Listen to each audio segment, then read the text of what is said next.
오늘 3월 9일 새벽기도 말씀 누가복음 10장에서 10장 1절에서 16절까지 말씀입니다.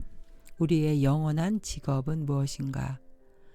오늘 누가복음 10장 1절에서부터 16절까지의 내용은 예수님께서 70인들의 제자를 세우시고 그들에게 전도의 사명을 주시면서 전도하러 가기 전에 전도자로서의 수칙, 전도의 방법을 구체적으로 알려주십니다. 그리고 그들의 전도를 거절하는 자들에게 임하시는 그 심판을 예고하시는 내용입니다. 1절에 그 후에 주께서 따로 70인을 세우사 친히 가시려는 각 동네와 각 지역으로 둘씩 앞서 보내시며 이르시되 추수할 것은 많되 일꾼이 적으니 그러므로 추수하는 주인에게 청하여 추수할 일꾼들을 보내주소서 하라. 여기서 70인을 따로 세우셨다는 것은 12명의 제자 이외에 따로 70명을 세워서 전도로 파송하신 것을 말씀하십니다. 여기서 70명이라는 이 숫자는 창세기 10장에 그 노아의 후손의 족보가 나오면서 그들의 후손들이 퍼진 그러한 내용이 나오는데 70이라는 숫자가 상징하는 것은 세계 여러 민족을 뜻합니다. 결국 예수님께서 그 70명을 통해서 전도를 시작하신 것은 예수님이 부활 승천하시면서 제자들에게 유언으로 사도행전 1장 8절에 오직 성령이 너희에게 임하시면 너희가 권능을 받고 예루살렘과 온 유대와 사마리아와 땅끝까지 이르러 내 증인이 되라. 이런 전도의 명령을 온 족속에게 대상을 향해서 말씀하신 것처럼 온 세상에 전파하실 이 복음을 예표로 보여주신 것입니다. 즉 우리의 전도 대상은 세상의 모든 민족이라는 것이죠. 감리교의 웨슬리 목사님은 우리 전 세계가 나의 교구다라고 말씀하시면서 땅끝까지 복음이 전파되어서 모든 사람이 복음을 듣고 구원을 얻게 하는 것이 바로 하나님의 뜻임을 말씀하셨습니다. 베드로후서 3장 8절과 9절에도 보면 사랑하는 자들아 주께는 하루가 천년 같고 천년이 하루 같다는 이 한 가지를 잊지 말라. 주의 약속은 어떤 이들이 더디다고 생각하는 것 같이 더딘 것이 아니라 오직 주께서는 너희를 대하여 오래 참으사 아무도 멸망하지 않고 다 회개하게 이르기를 원하시느니라. 사실 예수님의 재림이 늦어지는 그 이유는 바로 우리 인간에 대한 사랑 때문입니다. 하나님께서는 모든 사람이 다 구원을 얻고 진리를 알기에 이르는 것을 원하신다고 디모데전서 2장에는 말씀하고 있습니다. 그리고 여기서 본문에서는 제자들에게 추수할 일꾼을 보내달라라고 여기서 얘기하고 있는데 2절에 이르시되 추수할 것은 많되 일꾼이 적으니 그러므로 추수하는 주인에게 청하여 추수할 일꾼들을 보내주소서 하라. 물론 이 추수라는 단어는 마지막 날 심판날 이제 재림하실 때 하나님의 백성들은 천국으로 인도하시는 그런 내용을 말씀하고 있는 건데 추수할 일꾼을 보내달라고 한다는 것은 기도하다, 간구하다라는 그런 의미가 있습니다. 영원히 구원받는 일에 대해서 우리가 간절히 기도해야 된다는 것이죠. 지금은 은혜의 때가 됐기 때문에 누구든지 예수님의 이름을 믿고 영접하면 구원을 얻을 수 있습니다. 그러나 이제 심판 때 예수님 재림하시면 이제 그 구원의 문은 닫히게 되는 거죠. 고린도후서 6장 2절에도 이르시되 내가 은혜 베풀 때에 너에게 듣고 구원의 날에 너를 도왔다 하셨으니 보라 지금은 은혜 받을 만한 때요 보라 지금은 구원의 날이로다. 구원의 문이 닫히기 전에 우리 추수할 일꾼들을 주님께서 하나님 앞에 기도하면서 간절히 보내달라고 우리는 기도해야 됩니다. 그래서 이 영원히 구원받는 일에는 간절히 기도하는 영적인 씨름이 필요하다는 것이죠. 그리고 3절에 갈지어다 내가 너희를 보냄이 어린 양을 이리 가운데로 보낸 것 같도다. 여기서 양은 연약한 존재지만 목자가 그 양을 지켜주기 때문에 이 양은 살아남을 수 있는 거죠. 그런데 이 양이 이리 가운데 보낸 것 같다는 것은 결국 이 세상은 사단 공중 권세 잡은 사단의 악한 권세가 있습니다. 그래서 영적 전쟁터이기 때문에 우리 성도들은 목자 대신 예수님을 의지하고 그 영적인 싸움에서 승리해야 된다는 것을 여기서 말하고 있습니다. 그래서 마태복음 10장 16절에는 보라 내가 너희를 보냄이 양을 이리 가운데로 보낸 것 같도다. 그러므로 너희는 뱀같이 지혜롭고 비둘기같이 순결하라. 전도자들이 영적인 부장을 해야 된다는 그런 내용입니다. 그리고 4절부터 9절까지는 전도자의 수칙에 대해서 나오고 있는데요. 전도자들은 어떤 자세를 가지고 전도를 해야 되냐면 전대나 배낭이나 신발을 가지지 말며 길에서 아무에게도 문안하지 말며 어느 집에 들어가든지 먼저 말하되 이 집이 평안할지어다 하라. 만일 평안을 받을 사람이 거기 있으면 너희의 평안이 그에게 머물 것이요 그렇지 않으면 너희에게로 돌아오리라. 그 집에 유하며 주는 것을 먹고 마시라. 일꾼이 그 싹을 받는 것이 마땅하니라. 이 집에서 저 집으로 옮기지 말라. 어느 동네에 들어가든지 너희를 영접하거든 너희 앞에 차려놓은 것을 먹고 거기 있는 병자들을 고치고 또 말하기를 하나님의 나라가 너희에게 가까이 왔다 하라. 4절부터 이 9절까지의 내용은 전도자의 수칙입니다. 전대나 배낭이나 신발을 가지지 말며 아무에게도 문안하지 말며 유대인들의 관습상 서로 만나면 입 맞추고 평안을 물어보고 그렇게 인사말을 하면서 서로의 소식을 묻습니다. 한 30분 정도 좀 시간이 소요되는 거죠.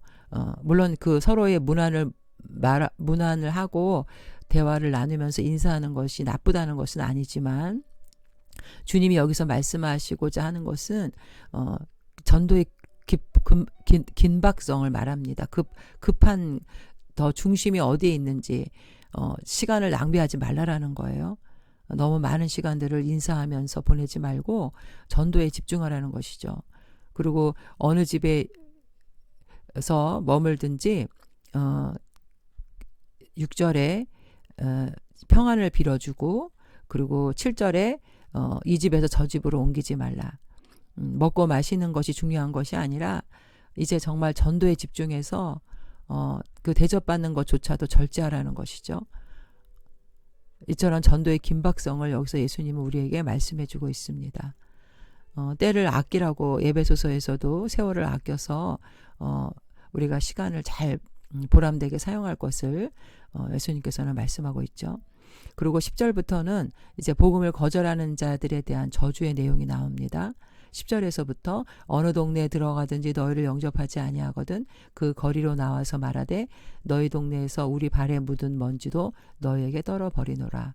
그러나 하나님의 나라가 가까이 온 줄을 알라. 내가 너에게 말하노니 그날에 소돔이 그 동네보다 견디기 쉬우리라. 화 있을진저 고라시나 화 있을진저 벳세다야 너희에게 행한 모든 권능을 두로와 시돈에서 행하였더라면 그들이 벌써 베옷을 입고 제에 앉아 회개하였으리라. 심판 때에 두로와 시돈이 너희보다 견디기 쉬우리라.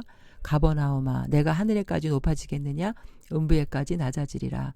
너희 말을 듣는 자는 곧 내 말을 듣는 것이요 너희를 저버리는 자는 곧 나를 저버리는 것이요 나를 저버리는 자는 나 보내신 이를 저버리는 것이니라 하시니라. 예수님은 많은 기적을 베풀고 은혜를 받은 도시들이 복음을 거절한 것에 대한 저주를 하고 계십니다. 결국 그 복음을 거절한 자들은 하나님의 진노의 심판을 면치 못할 것입니다. 예수님의 능력을 위임받은 그 전도자들을 거부하는 것은 결국 예수님을 거부하는 것과 같다고 말씀하십니다. 예수님은 제자들에게 마가복음 16장 17절에 믿는 자들에게는 이러한 표적이 따르리니 곧 그들이 내 이름으로 귀신을 쫓아내며 새 방언을 말하며 뱀을 집어올리며 무슨 독을 마실지라도 해를 받지 아니하며 병든 사람에게 손을 얹은즉 나으니라 하시더라. 예수님은 제자를 그냥 파송하신 것이 아니라 능력을 주시고 주님의 권세를 주셨습니다. 우리 하나님의 자녀들에게는 이러한 권세가 주어진 것이죠. 기도를 통해서 우리는 하나님의 능력을 이 땅에 베풀고 하나님의 나라를 확장하는데 저희들은 충성을 다해야 될 줄로 믿습니다. 오늘 말씀에서 예수님이 그 복음을 거절한 자들에 대해서 이렇게 저주의 경고를 한 것은 결국 그 제자들을 통해서 복음이 전해질 때 복음을 통해 그걸 거절하는 사람과 또 받아들이는 사람의 선택에 따라서 그들의 운명이 달라지기 때문입니다. 주의 복음은 받아들여도 되고 안 받아들여도 되는 것이 아니죠. 주님의 복음은 세상의 철학이나 사상, 여러 종교 중에 하나 아니기 때문에 그렇습니다. 주님이 우리가 전하는 이 십자가의 복음은 결국 우리가 훗날 닥칠 세상의 끝날 종말에 영원한 부활의 영생을 얻는 삶인지 영원한 형벌의 고통을 당하는 삶인지가 결정되는 엄청난 결과를 초래하는 선택이 될 수 있기 때문에 예수님은 강력하게 저주하면서 명령을 우리에게 하고 계시는 것입니다. 히브리서 9장 27절에도 한 번 죽는 것은 사람에게 정해진 것이요 그 후에는 심판이 있으리니. 예수님의 재림 이전에 우리가 죽음을 먼저 맞게 될 때도 반드시 우리는 우리가 살아온 것에 대한 결산을 받아야 된다는 것입니다. 복음을 받아들일 수 있는 기회는 단 한 번밖에 없습니다. 우리에게 생명, 호흡이 있을 때, 이 세상에 있을 때 한 번뿐이죠. 그래서 예수님도 마가복음 1장 38절에 이르시되 우리가 다른 가까운 마을들로 가자. 거기서도 전도하리니 내가 이를 위하여 왔노라 하시고, 예수님이 이 땅에 오신 목적이 영혼을 구원하러 오셨습니다. 전도하러 오셨습니다. 복음을 선포하러 오셨습니다. 죄인인 인간들을 영원한 지옥의 형벌에서 구원하시고자 하나님의 아들이 하늘 영광을 다 버리고 인간의 몸을 입고 초라한 마구간에 말구 위에서 태어나셨습니다. 죄인들인 우리 인간은 죄를 가지고 있기 때문에 스스로 구원할 수가 없습니다. 죄 없으신 하나님의 아들 예수님이 우리의 죄를 대신 지시고 우리의 속죄의 제물로 희생되셨습니다. 구약에 피 흘림이 없은즉 죄사함이 없다는 말씀을 이루기 위해서 예수님은 자신의 생명을 내어놓고 피를 흘려주셨습니다. 그리고 우리의 죄를 사하여 주시고 용서하셔서 원수지간인 하나님과 화목하게 해주셨습니다. 요한복음 14장 6절에 예수께서 이르시되 내가 곧 길이요 진리요 생명이니 나로 말미암지 않고는 아버지께로 올 자가 없느니라. 오직 우리가 하나님 앞에 갈 수 있는 길은 예수님의 보혈의 용서를 통해서만이 우리는 하나님이 계신 천국에 들어갈 수 있습니다. 하나님의 인도와 통치를 받을 수가 있습니다. 무한한 하나님의 사랑으로 용서를 받고 모두가 다 하나님의 자녀로 천국에 입성하는 성도님들이 다 되시기를 주님의 이름으로 축원드립니다. 우리가 이 세상에서 여러 가지 직업을 갖고 살아가지만 결국 어떤 직업을 갖든지 우리의 최종 목표는 하나님이 주신 영적인 직업이 있는 자들입니다. 영혼을 구원하는 그 사명, 주님이 우리에게 주신 사명을 우리는 다 감당해야 될 줄로 믿습니다.